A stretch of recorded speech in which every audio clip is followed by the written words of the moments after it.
eta tetep kagungan Allah Subhanahu wa ta'ala dan pangeran urang sadayana anu paratos maparinkeun sukri ning kanikmatan ka urang sadayana, nikmat anu taya hinggana domana lamun seut urang sadayana ngaleukeunnan ngetang kana nikmat anu paratos katampi ku urang sadayana. Sok sanaos dangdauna nu aya di alam dunya dianggo kertasna, caina lautan dianggo mangsina, kagok nyetetkeun kanikmatan anu paratos katampi ku urang sadayana, tetep urang sadayana moal tiasa ngaetang. Utamina nyaeta tina nikmat iman sinerangan Islam kalayan pamugi sareng pamudah-mudahan keimanan sinerangan keislaman urang sadayana singkapi milik urang sadayana kalayan parat kacana ke akhirat anu disebutkeun maut husnul khatimah teh. Salawat kali salam da Allah mugia salamina dilimpah curahkeun ka junjunan urang sadayana Kangjeng Nabi anu paratos ngangkat harkat derajat manusia tina kajahiliahan,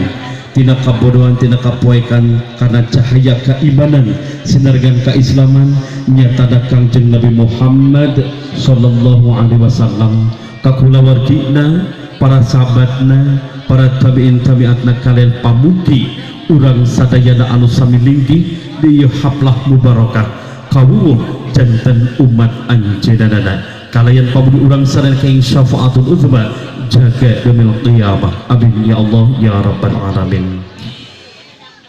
Kersana para tokoh agama, para alimil ulama adu kusim kuring dipihormat, para asatid, para asatidah adu kusim kuring dipihormat, para sesepuh, para sesepuhan di ieu wewengkon adu kusim kuring dipihormat, para aparatur kapamerintahanana anu kusim kuring dipihormat, kulawargi Jembar calon panganten pamega kali kulawargi Jembar calon panganten istri anu kusim kuring dipihormat. Dina saban-saban robah mangsa ganti wanci ilang bulan kurunyung tahun sok minangka manungan sanajan manusia ngalamun salaput umurnya eta dina kahayang anu patema-tema padahal kadar pangeran anu teu reureuh anu bakal karasa jeung karandapan ku urang sadayana sapertos anu kaalaman ku urang sadayana kalayan ku kodrat sareng irodatna Gusti Allah Subhanahu wa ta'ala ku kersa sareng pangawasana Gusti Allah Subhanahu wa ta'ala urang sadayana dina dinten ieu nyaeta dinten Ahad kaping 8 September tahun 2018 urang sadayana tiasa kempel ngariung hempak merbayaksa ngagelar luhureun cadas cek paribasana tempatna nyaeta di Kalapa 2 Kampung Cibeber hiji RT 004 RW 002 Desa Cidadali sakupanu kauninga ku urang sadayana wirehna dina dinten ieu teh urang teh ngagaduhan agenda anu sakitu sakralna nyaeta ngadahupna Cep Yasir putra kakasih Bapak Saib kali Ibu Maryam nyaeta ngadahup kaneng Ainul Mardiah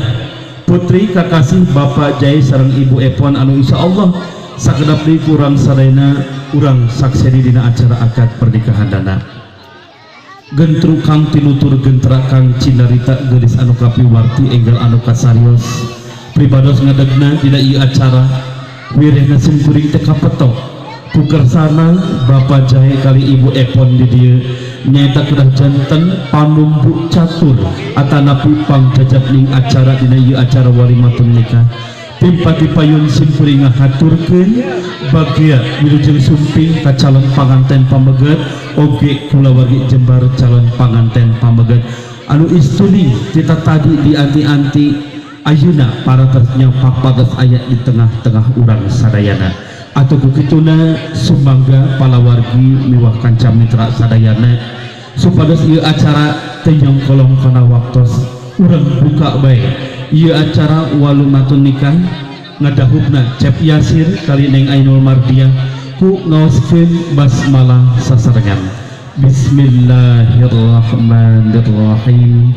pamugi acara demi acara sing aya dina kalancaran utamina riungan urang sadayana taulah digunturan rahmat oge kabarokahan ku Gusti Allah Subhanahu wa taala. Amin ya Allah ya rabbal alamin. Kanggo acara anu salajengna sumangga urang dangu urang siapkeun pangdangu urang sadayana, urang siapkeun manah urang sadayana ku ngadangukeun lantunan ayat suci Al-Qur'an dua sholawat anu insyaallah bari diaoskeun ku kersana Al-Mukarram Bapak Ustadz Mi. Begitulah sebagai waktu salawasna disangjakeun ka mantena.